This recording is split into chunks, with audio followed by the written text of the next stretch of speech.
everybody, and welcome to Epic Everyday, our weekday podcast for busy, stressed out Christians who want to do more than just live for the weekend. Mm-hmm. I'm Liz Frericks, and this is my husband, Evan. Good morning. And we're so glad you guys are here with us today. You did that last Thursday, too. You were like, the weekend, but it's not Friday. That's because I know all those people are already starting to think about it. That's true. Our brains are already... Thursday is the day when everybody goes, the weekend starts tomorrow. That's true. Gosh, you know us so well. Yeah, I know you weekend people. Yeah. Well, anyway, thanks for spending part of your Thursday with us. We really appreciate that. And this is our last week of shows. We've been talking about it all week, but we are winding down here to take a short hiatus or a long hiatus. We don't really know. We don't really know. But I could totally see the podcast coming back. But we are going to be taking a little break after this. But we've done one whole year of shows now, and they're always there for you to go back and meditate on the CSCs. But if you found this episode helpful or interesting, please share it with a friend. And if you're interested in today's CSC, go back and listen to the other Thursday shows, because we talk about today's topic, which is being connected every Thursday.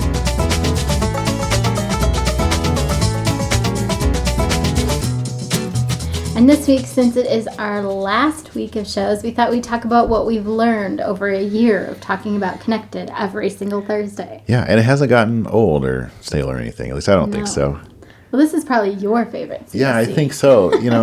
And I was thinking about this, living in the problems. Like every week we talk about a problem that steals our calm, or that steals our ability to surrender, or breaks down our connection, or, all the CSCs. There's this flip side that is kind of the default way of living in life. Like it takes work to live in the CSCs and to practice them, because they are practices, they're disciplines. Right. And that just...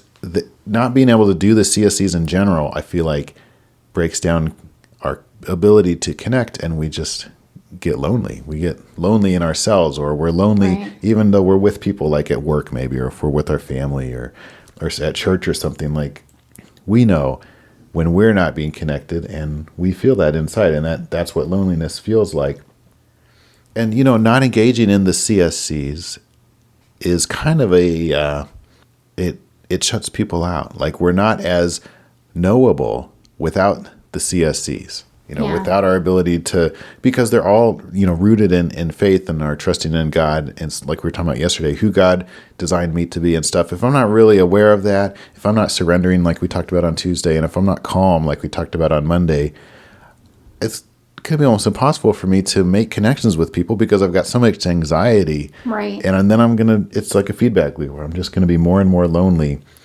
And then it feeds on itself again, because I feel like, well, nobody really knows me. They don't understand me. They don't know what's going on in my heart. And that's because I'm not any of the CSCs. I'm not able to share it, in a productive way. And I've definitely experienced that. It's a lonely way to live.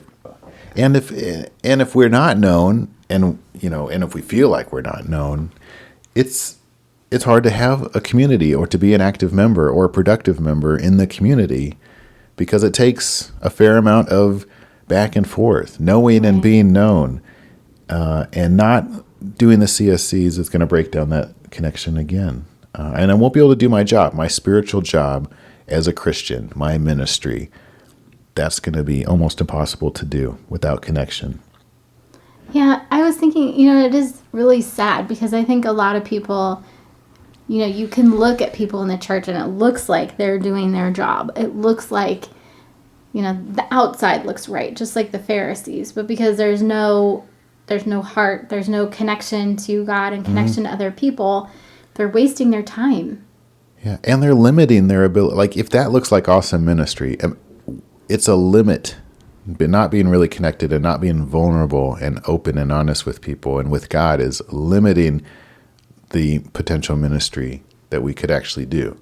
I mean, if that looks cool, just imagine, So to get a further connection with God, and then we need to talk to God about these things that we don't understand about ourselves and about what's going on. But, throughout the Psalms, there are these amazing prayers that go, search my heart, God, reveal myself to me. You know me, obviously, but I'm going to let you come in and take an inventory. Right. This is a great way to start that connection, because it takes, well, it leads to the self-examined life. Because if I'm letting God come in and take inventory, along the way, he's going to reveal to me the things that I need to understand about myself. And I need to have this inventory. And out of that self-examined life can grow the faith it requires and the courage it requires to be vulnerable with people, because then they're not going to discover something about me and like shed light. Then it's not that person shedding light on this thing, this Right. icky thing. God's already shed the light on it, and I'm already fully aware of it. And I've made peace with God. Like I've made amends, or I've confessed, or whatever. So if somebody else is like, "Whoa, you did the what? That you have this horrible thing," and yeah, it helps us let go of resentment too. But just a side note, there was this guy on YouTube. I don't know what it was. Somebody was recording a town hall meeting in some town somewhere, and this guy was talking, and he was talking about how he was bullied in school. Mm-hmm. And he said, it was because his last name was gay, I think. And so even the teachers, he said, were bullying him because of his name. They're like making fun of him and like making gay jokes and stuff. And this was back in probably maybe the 70s or something, or the 60s, when this guy was a kid. That's brutal. Yeah. And so he described this one instance where some kids at school like pushed him into a urinal, and like his face got in there, and he cut his lip, and he had pee all over him and stuff. And then he said to the guy that was like one of the city councilors, "You're the guy who did that to me." And then he just like dropped the mic and walked away. And so he is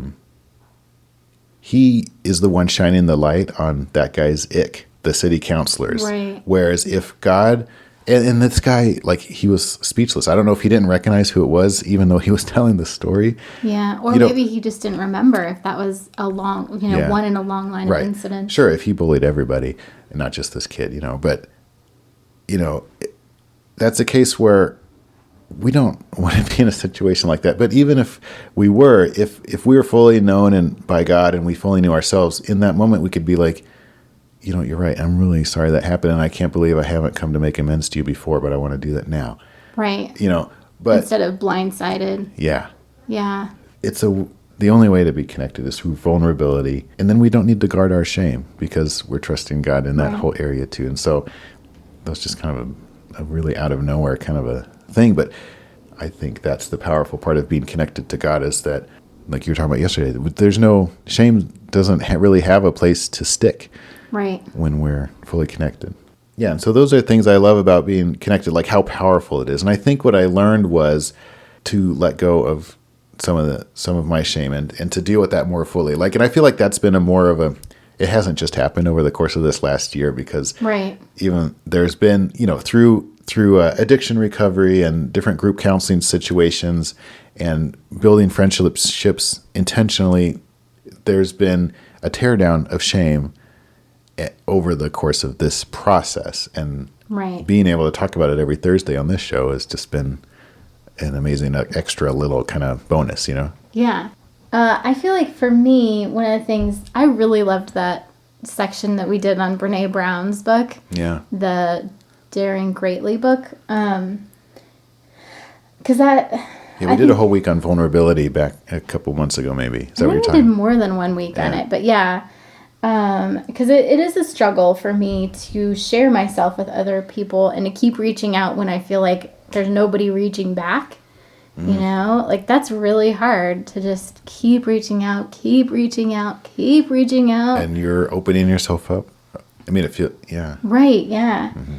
So one of the things that I have been working on this year is, letting, before I used to always take that stuff personally, which is, part of my shame upbringing, always okay, well, if this person isn't reaching back, it must say something about me. And this year I've actually been able to say, okay, so because I'm connected to God and I'm focused on the people in my life that are my priority people, and I know that I'm okay there, then I can reach out to other people. And if they're not reaching back, then I can just say, well, that's where they're at in their lives. Or if people are negative towards me, as an author, I was really happy. I recently started posting a Pride and Prejudice fanfic, and somebody it was a negative and a positive. Like they were just putting in their personal opinion. Constructive criticism, hopefully. Right. Yeah. But it didn't bother me as much because I was just like, well, that's how they feel about the world, Yeah. and that is okay. So being able to really hang on to my connection to God and to kind of have a better filter, like we talk about with having healthy boundaries, having a better filter over what's coming in and keeping some of those bad things out instead of, because I've always been the person who, if somebody says like, oh, your shirt is so nice, then I look for the person behind me. And if somebody says, wow, your hair looks awful today, then I'm like, oh, sorry, you're right. I totally take criticism on and don't accept compliments. So being able to kind of shift some of those things to where, if somebody says something negative, I don't automatically assume they're talking to me, that it's right, That's been really great. And I feel like a lot of that has been coming out of just talking about connection every single week, knowing that not everyone has earned the right to know everything about me. God's earned that right. And there are key people in my life who've earned that right, but not everybody. Yeah. Which is a major difference for me. Yeah, our connection with God, I think, is a safe haven. And it frees us up to test connections with people. Right. And if they don't go right, which they don't, it's not guaranteed to go right. Right. Then we're still safe. Yeah. It's really neat. It's been good. As always, pick whether today is going to be awesome or not, whether you're going to strengthen those neural pathways to look for the good things or to look for the not so good things in your life. Because whatever you look for is what you're going to grow in. Yeah. We love you guys and we are praying for you. Thanks to everybody that's been listening to the show and sharing the show. We really appreciate it. If you have found this episode helpful, please do share it. Come back tomorrow. We're going to finish our walk through the CSCs and talk about being complete. Yeah. We'll look forward to talking to you guys tomorrow. Yep. Have a great Thursday.